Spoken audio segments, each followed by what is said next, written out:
নমস্কাৰ বন্ধু বান্ধৱীসকল, info in Assamese YouTube চেনেললৈ সকলোকে স্বাগতম জনাইছোঁ। আজি মই আপোনালোকৰ আগত মোবাইলত কেনেকৈ এটা ইউটিউব চেনেল খুলিব পাৰিব সেই বিষয়ে আলোচনা কৰিম।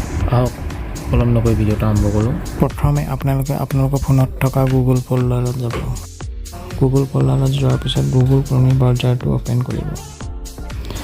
অ'পেন কৰাৰ পাছত চাৰ্চ বাৰত youtube.com লিখি চাৰ্চ কৰিব। এতিয়া সোঁ চাইডে তিনিটা ডটত অ'কে কৰি তললৈ স্ক্ৰল কৰিব। স্ক্ৰল কৰাৰ পাছত আপুনি এটা ডেস্কটপ চাইট বুলি অপশ্যন দেখিবলৈ পাব, সেই অপশ্যনটো অ'কে কৰি দিয়ক।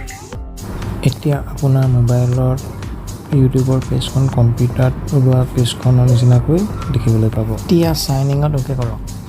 চাইন ইনত অ'কে কৰাৰ পাছত আপুনি আপোনাৰ জিমেইল আইডি আৰু পাছৱৰ্ড দি লগ ইন কৰক। এতিয়া আপুনি আপোনাৰ একাউণ্টত ক্লিক কৰক। একাউণ্টত ক্লিক কৰিলে আপুনি ক্ৰিয়েট এ চেনেল বুলি এটা অপশ্যন দেখিবলৈ পাব আৰু সেই ক্ৰিয়েট এ চেনেলত অ'কে কৰক। ইয়াৰ পিছত আপুনি গেট ষ্টাৰ্টেডত অ'কে কৰক। আপুনি দুটা অপশ্যন দেখিবলৈ পাব। ইয়াত এটা হৈছে ইউজ ইয়ৰ নেম আৰু আনটো হৈছে use a custom name. Use your নেমত যদি আপুনি চেনেলটো খোলে তেতিয়া আপুনি আপোনাৰ ইউজাৰ নেমতে চেনেলটো খুলিব পাৰিব আৰু ইউজ এ কাষ্টম নেম কৰিলে আপুনি নিজৰ চেনেলৰ নাম নিজৰ পচন্দ অনুযায়ী দি ল'ব পাৰিব। এতিয়া আপুনি ইউজ এ কাষ্টম নেম অপশ্যনটো চিলেক্ট কৰক। এতিয়া এড চেনেল নেমত আপুনি আপোনাৰ চেনেলৰ নেমটো দিব।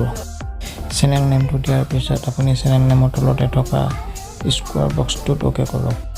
অ'কে কৰাৰ পাছত আপুনি তলত ক্ৰিয়েট বটনত অ'কে কৰি আপোনাৰ চেনেলটো খুলিব পাৰিব। এতিয়া পুনৰ আপুনি আপোনাৰ একাউণ্টত অ'কে কৰক। আপোনাৰ একাউণ্টত অ'কে কৰাৰ পিছত আপুনি দেখিব আপোনাৰ একাউণ্টৰ তলতে এটা চেনেল ক্ৰিয়েট হৈছে।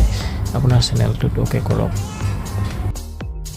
এতিয়া ওপৰত আপোনাৰ চেনেলত অ'কে কৰিলে আপুনি ইউটিউব ষ্টুডিঅ' অপশ্যনটো দেখিবলৈ পাব। ইউটিউব ষ্টুডিঅ'ত অ'কে কৰক। এতিয়া আপুনি আপোনাৰ ইউটিউব ষ্টুডিঅ'ৰ লেফ্ট চাইডে থকা ছেটিংছত অ'কে কৰি চেনেল টেবত গৈ তললৈ স্ক্ৰল কৰিব আৰু স্ক্ৰল কৰি কাষ্টমাইজ চেনেল অপশ্যনটো পাব। কাষ্টমাইজ চেনেলত অ'কে কৰিব। কাষ্টমাইজ চেনেলত অ'কে কৰাৰ পিছত আপুনি এনেকুৱা এখন ডেছবৰ্ড দেখিবলৈ পাব, য'ত আপুনি আপোনাৰ চেনেলৰ লগো আৰু চেনেলত আৰু ডেছক্ৰিপশ্যনত আপোনাৰ চেনেলৰ কিছুমান ডিটেইলছ আপলোড কৰিব পাৰিব আৰু সকলোখিনি কৰাৰ পিছত তলত অপশ্যনত ডান কৰি অ'কে কৰিব। এতিয়া আপোনাৰ বাওঁ চাইডে থকা ছেটিংছত অ'কে কৰক। ছেটিংছত অ'কে কৰাৰ পিছত চেনেলত গৈ ফিচাৰ এলিজিবিলিটি অপশ্যনটোত ক্লিক কৰিব। ক্লিক কৰাৰ পিছত তললৈ স্ক্ৰল কৰিব। স্ক্ৰল কৰাৰ পিছত এটা অপশ্যন আছে features that required phone verification, তাত অ'কে কৰক। আৰু তললৈ স্ক্ৰল কৰিলে দেখিব ভেৰিফাই ফোন নাম্বাৰ আৰু ভেৰিফাই ফোন নাম্বাৰত অ'কে কৰক। ভেৰিফাই ফোন নম্বৰত অ'কে কৰাৰ পিছত আপুনি তলৰ অপশ্যনটো চুজ কৰি আপোনাৰ ফোন নম্বৰটো ছাবমিট কৰিব আৰু ছাবমিট কৰাৰ পিছত আপোনাৰ ফোনত এটা OTP মেছেজ আহিব আৰু OTP কোড নম্বৰটো আপুনি ছাবমিট কৰি আপোনাৰ চেনেলত আপোনাৰ ফোন নম্বৰটো ভেৰিফিকেশ্যন কৰিব পাৰিব। এইদৰে আপুনি এটা ইউটিউব চেনেল আপোনাৰ মোবাইলত খুলিব পাৰিব। আৰু যদি কিবা আপুনি জানিব বিচাৰিছে তেন্তে তলত কমেণ্ট কৰি জনাব আৰু ভিডিঅ'টো ভাল লাগিলে লাইক কমেণ্ট শ্বেয়াৰ কৰিব আৰু চেনেলটো ছাবস্ক্ৰাইব কৰিবলৈ নাপাহৰিব। ধন্যবাদ।